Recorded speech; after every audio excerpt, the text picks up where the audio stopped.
Okay, so the next thing we'll be doing is thermodynamic processes. What are thermodynamic processes? I told you the method or the steps or the way by which the state of the system is changed from the initial state to the final state. Initial state से final state में कैसे change हो रहा है? मतलब हम लोग pressure constant रख के वॉल्यूम टेम्परेचर चेंज करवा सकते हैं, वॉल्यूम कांस्टेंट रख के प्रेशर टेम्परेचर चेंज करवा सकते हैं. तो ऐसे क्या मेथड से चेंज हो रहा है from first state to second state, that is what we call thermodynamic process. Okay, now broadly classifying, thermodynamic processes are of two types. One is reversible process,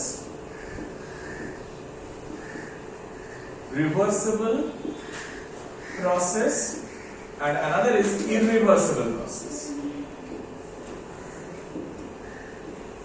So what is a reversible process? Reversible process is where if the process is reversed, reverse मतलब अगर हम लोग पीछे वाला direction में जाएंगे तो then it can be reversed without any change in system or surroundings. मतलब जो और मतलब फॉरवर्ड स्टेप्स में जो चीज हुआ था रिवर्स स्टेप्स में एग्जैक्टली वो पीछे आ जाएगा. ठीक है, मतलब everything will rewind. That is called reversible process. So you can understand this is properly an ideal process. मतलब ये रियल लाइफ में पॉसिबल नहीं. ठीक है, राइट. लेकिन उससे क्या होता है, हम लोगों को एपरेंटली दिखता नहीं है, लेकिन सिस्टम और सराउंडिंग में बहुत सारा चेंजेस बन जाता है. तब हम लोग उसको रिवर्सिबल प्रोसेस नहीं बोलते हैं, इरिवर्सिबल प्रोसेस बोलते हैं. समझ में आया? इन जनरल रिवर्सिबल प्रोसेस का कैरेक्टरिस्टिक्स क्या है? They are very slow process called slow equilibrium processes. Equilibrium process मतलब प्रोसेस बहुत स्लोली चलता है, बहुत स्लोली टेक प्लेस करता है, ताकि all the states they travel through equilibrium steps. मतलब थोड़ा सा टेम्परेचर इंक्रीज करवाए, फिर इसको इक्विलिब्रेट करने के लिए, मतलब टाइम दिए ताकि हाँ फैलने के लिए, राइट. उसके बाद और थोड़ा इंक्रीज करवाए और टाइम दिए फैलने के लिए. So that is called equilibrium steps, slow equilibrium processes. And यहां पर इरिवर्सिबल प्रोसेसेस क्या होता है? Fast and non equilibrium steps process. हाँ, ये इनफाइनेटेसिमली स्मॉल स्टेप्स से होता है. इनफाइनेटेसिमली स्मॉल स्टेप्स और ये फाइनाइट स्टेप्स में होता है. This takes place in finite steps. Is that clear? So all the thermodynamic processes we'll be doing right now, they are all what process? Reversible processes. All of them will be reversible processes because we'll be dealing with ideal systems. ठीक है, हम लोग कोई real system से deal नहीं करेंगे. Alright?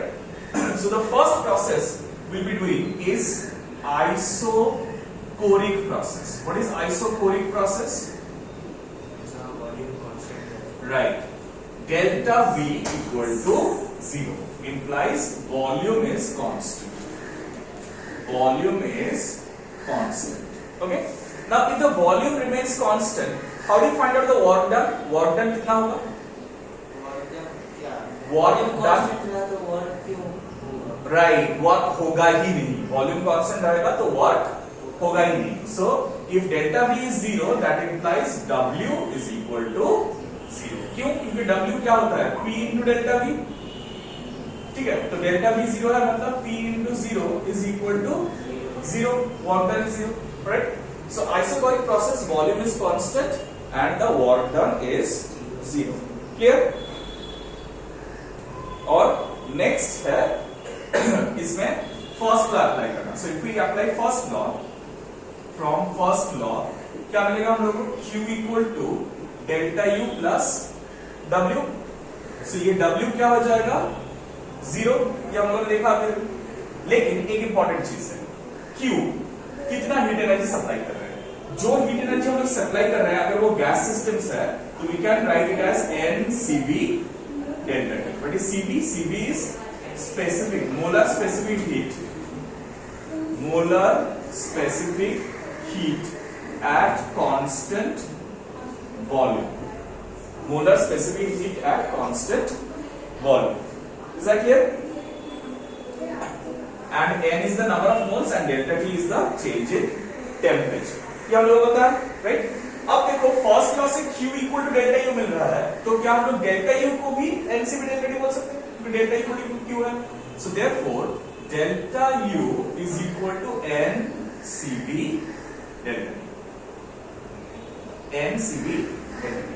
Remember, if not stated otherwise, you can use this formula in any other process.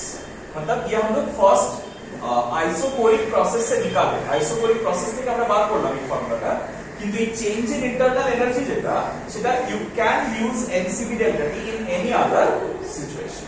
ঠিক আছে? Can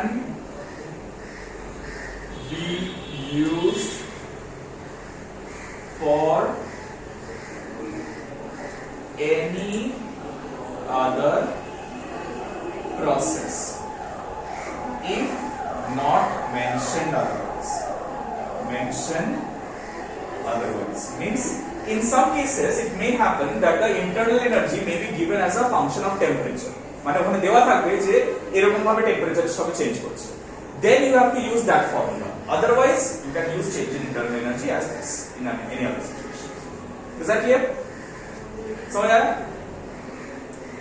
जल्दी से बना लो. Okay. The next process is isobaric process. So why are we keeping these two processes in a single recording? The reason is these are related to each other. Isobaric and isobaric processes are somewhat related to each other.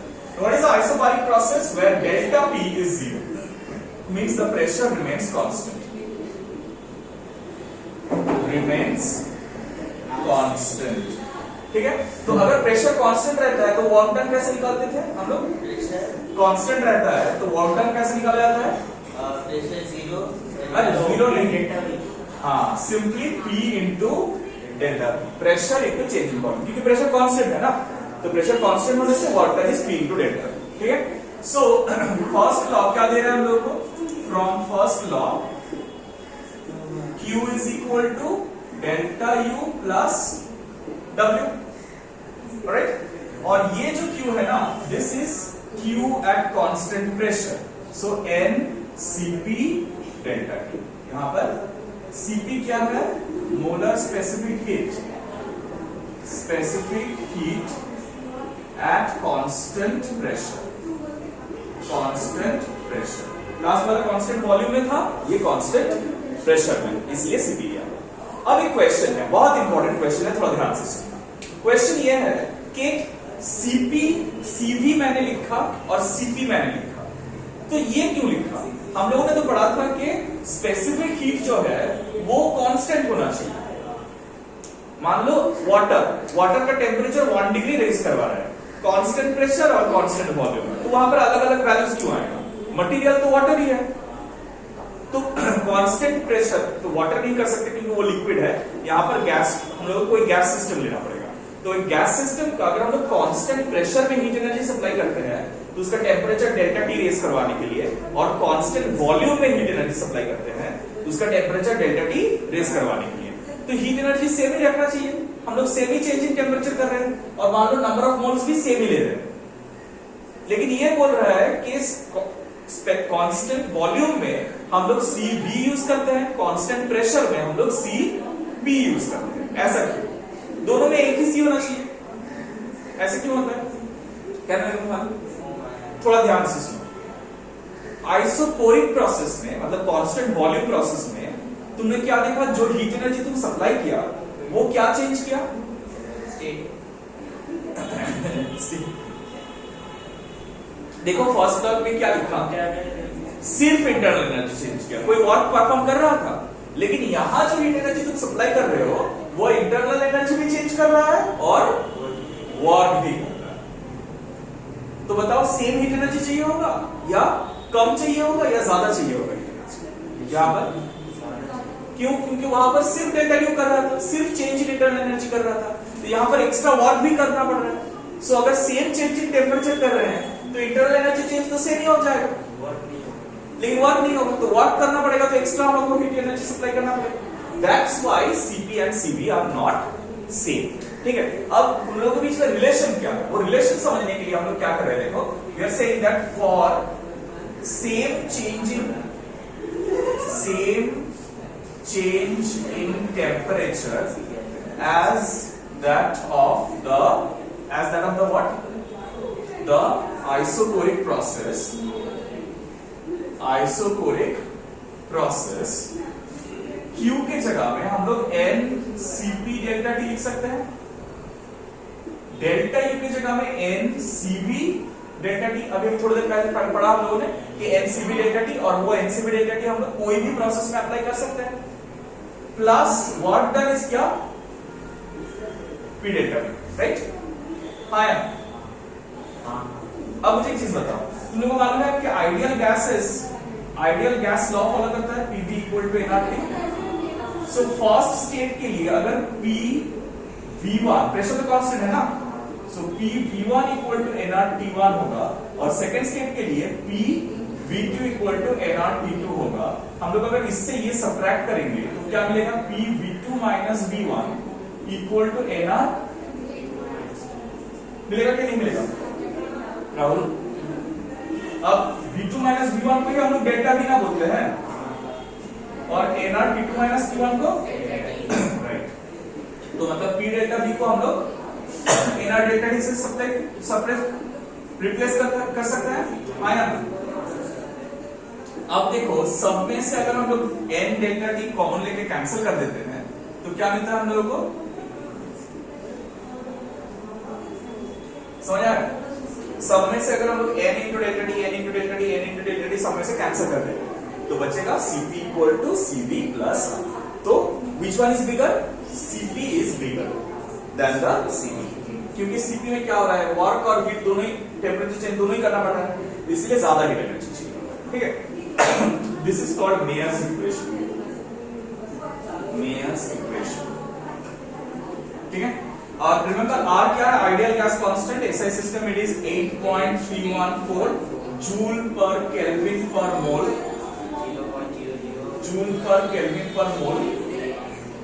और CGS system में litre atmosphere में 0.0821 litre atmosphere. समझ आया? So it's all about the